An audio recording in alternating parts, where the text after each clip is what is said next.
할렐루야. 2월 21일 금요일 함께하는 교회 아침 묵상 시간입니다. 오늘 보실 하나님의 말씀은 누가복음 5장 27절에서 39절 말씀입니다. 제가 세 번역으로 읽도록 하겠습니다. 그 뒤에 예수께서 나가셔서 레위라는 세리가 세관에 앉아있는 것을 보시고 그에게 말씀하셨다. 나를 따라오너라. 레위는 모든 것을 버려두고 일어나서 예수를 따라갔다. 레위가 자기 집에서 예수에게 큰 잔치를 베풀었는데 많은 세리와 그 밖의 사람들이 큰 무리를 이루어서 그들과 한 자리에 앉아서 먹고 있었다.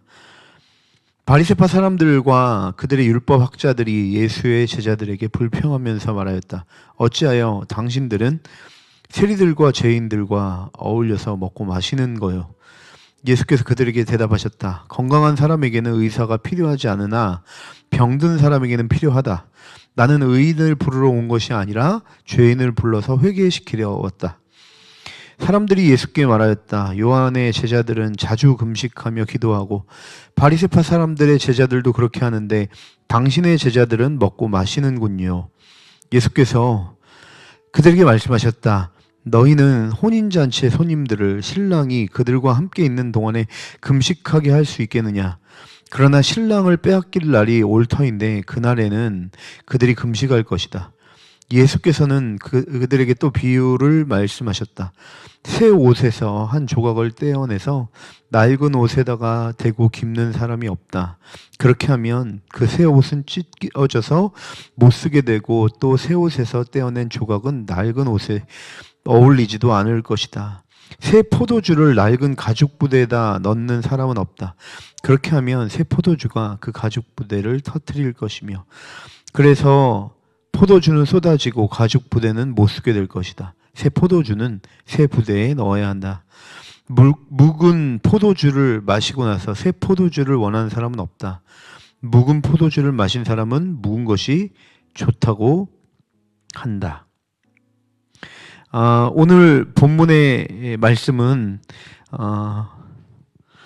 예수님과 또 레위 또 당시에 세상의 통념상 죄인이라고 일컫는 그런 사람들이 함께 어울려서 먹고 마시는 장면을 바리새인들과 종교 지도자들이 비방하는 그런 본문의 모습들이 그려지고 있는 것을 볼 수가 있습니다. 여러분 잘 아시는 대로 오늘 누가복음을 보고 있는데요. 복음서이죠. 복음서. 복음은 무엇인가? 복음은 기쁜 소식입니다. 왜 이것이 기쁜 소식일까? 예수 그리스도 안에서 죄에서 해방되었다는 것입니다. 그리고 죄에서 해방되어 하나님과의 올바른 관계로 돌이켰다는 것이죠. 하나님과 올바른 관계, 즉 의로운 관계가 되었다. 그 소식이 예수 안에서 이루어졌다. 이것이 바로 복음이라는 것입니다. 그것이 기쁜 것이죠. 그렇게 하나님과 온전한 관계가 회복되었다는 그 사실이 기쁜 것입니다.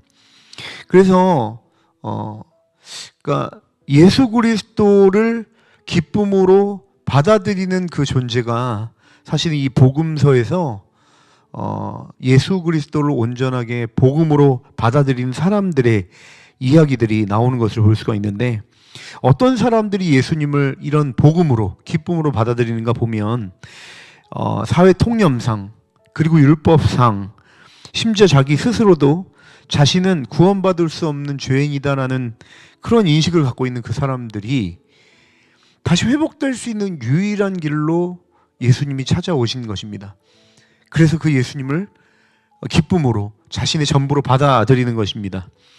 본문은 그런 사람들, 율법상, 사회 통념상 죄인이라고 불리는 그런 사람들에게 그들이 먼저 찾아온 것이 아니라 예수님께서 먼저 찾아가셔서 오늘 본문에 레위를 제자로 불러주시고 또 수많은 죄인이라 불리는 사람들과 함께 먹고 마시는 그 예수님의 모습, 즉 복음이 무엇인지를 보여주고 있는 본문이라고 할 수 있겠습니다. 이런 예수님의 복음적인 사역을 오늘 본문 31절, 32절에 예수님의 말로 이렇게 기록하고 있습니다. 건강한 사람에게는 의사가 필요하지 않으나 병든 사람에게는 필요하다. 나는 의인을 부르러 온 것이 아니라 죄인을 불러서 회개시키러 왔다. 여러분 이것이 복음이죠. 그러나 오늘 본문에 보니까요, 아직도 예수님을 메시아로 환영하지 못한, 그러니까 예수님을 복음으로 받아들이지 않는 그런 사람들의 모습이 나옵니다. 30절에 보니까요. 바리새파 사람들과 그들의 율법 학자들이 예수의 제자들에게 불평하면서 말하였다. 어찌하여 당신들은 세리들과 죄인들과 어울려서 먹고 마시는 거요. 비방하는 모습을 볼 수 있죠. 또 33절에도 이렇게 비방합니다. 사람들이 예수께 말하였다. 요한의 제자들은 자주 금식하며 기도하고 바리새파 사람들의 제자들도 그렇게 하는데 당신의 제자들은 먹고 마시는군요. 율법을 가지고 이야기하는 것 같지만 예수님의 사역을 폄하하고 비방하는 것을 볼 수가 있습니다. 여러분, 이 종교 지도자들이 예수님을 기쁜 소식, 복음으로 받아들이지 못한 이유가 어디 있을까? 이런 것입니다. 자기들은 율법을 잘 지키고 있다고 생각했어요. 그러기 때문에 자신들은 하나님과 올바른 관계에 머물러 있다. 즉 자신들은 의로운 존재들이다. 스스로 그렇게 여기고 있고 믿고 있었다는 사실입니다. 여러분, 그러나 율법은요, 성경에도 얘기하다시피 율법은 메시아께 가게 하기 위한 역할로 율법이 있습니다. 또한 그 율법은 메시아를 가르치는 역할입니다. 가르치는 역할입니다. 그러므로 율법이 목적이 아니고 최종적으로 메시아, 그리스도가 목적이 되어야 된다는 것입니다. 근데 그들은 그것을 몰랐습니다. 깨달을 수 없었습니다. 스스로 자신이 의로운 존재라고 착각하고 있었던 것이죠. 그래서 예수님은요, 오늘 본문에 보니까 혼인잔치, 그리고 새 옷, 포도주의 비유를 드시며 설명하시기 시작합니다. 어떤 걸 설명하셨습니까? 옛 것보다 새롭게 오신 예수님, 그러니까 더 좋은 것이 바로 자신이 메시아로 왔다라는 것을 나타내고 설명해 주는, 즉 스스로 복음을 전하고 있는 모습을 볼 수가 있는 것입니다. 사랑하는 여러분, 그렇습니다. 우리가 보여지는 어떤 형태를 잘 지켜서 의로운 존재가 되는 것이 아니고 정말 우리가 예수 안에 의로운 존재가 됐다라는 명확한 증거는 예수님에 대한 절대적인 신뢰, 그리고 예수님을 따라가는, 예수님을 가장 기뻐하고 내 생명보다 귀한 가치로 여기는 예수님을 어떻게 여기는가에 달려있다라고 복음서는 얘기하고 있는 것입니다. 사랑하는 여러분, 오늘 여러분 삶이 보여지는 모습이 여러분들이 정말 변화된 삶으로 살고 계시는 것도 참으로 중요하지만 더 중요한 속 이면에 여러분 마음 가운데 그런 행동을 하는 그 동인이 예수님을 사랑하고 그분을 신뢰하며 그분을 따르기 위한 동기를 가지고 그런 삶을 살고 있다면 여러분은 참으로 복된 존재, 그리고 복음을 받아들인 존재로 살고 계시는 것입니다. 그러나 여러분의 삶이 아무리 의로운 삶의 모습의 형태를 갖고 있다 할지라도 그 모든 삶의 그 원동력과 이어짐이 예수님과 연관되어 있지 않는다고 한다면 그것은 오늘 바리새인들이 이야기하는 삶으로 보여줬던 것처럼, 고백했던 것처럼 어쩌면 예수님과 상관없는, 그리고 복음을 복음답게 알지 못하는, 그러나 표면적으로 자신을 의롭게 표장하려고 하는 그런 삶을 살게 될 뿐입니다. 그러므로 우리 삶의 최고의 중요한 가치는 예수님이죠. 그리고 우리 삶의 최고의 동기는 예수님이어야 합니다.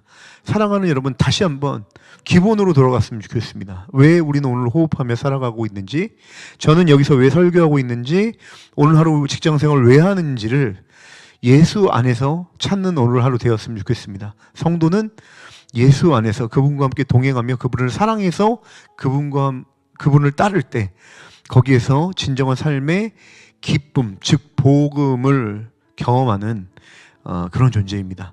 오늘 하루 예수 그리스도만이 여러분에게 진정한 복음이 되는 하루가 되시길 주님의 이름으로 간절히 축원합니다. 기도하시겠습니다. 사랑하는 이가 충만하신 하나님 아버지, 참으로 감사합니다. 먼저 찾아오신 은혜 때문에 이 자리에 우리가 있을 수 있었습니다. 우리는 자격이 없었고, 우리는 주님을 찾지 않았고, 우리가 갖고 있는 어떤 겉으로의 행동이든 마음이든 우리는 어떤 의로움도 없었기에 주님이 찾아오셔서 자격 없는 우리를 의로운 존재로 만드셨습니다. 주님을 환영합니다. 또 오늘도 은혜로 말미암아 주님을 바라보며 주님과 동행하기를 원합니다. 주여, 오늘도 주님과 떨어져 있지 않고 주님만 사랑해서 한 몸으로 주와 동행하는 하루 될 수 있는 은혜를 허락해 주시옵소서. 감사하며 예수님의 이름으로 간절히 기도합니다. 아멘.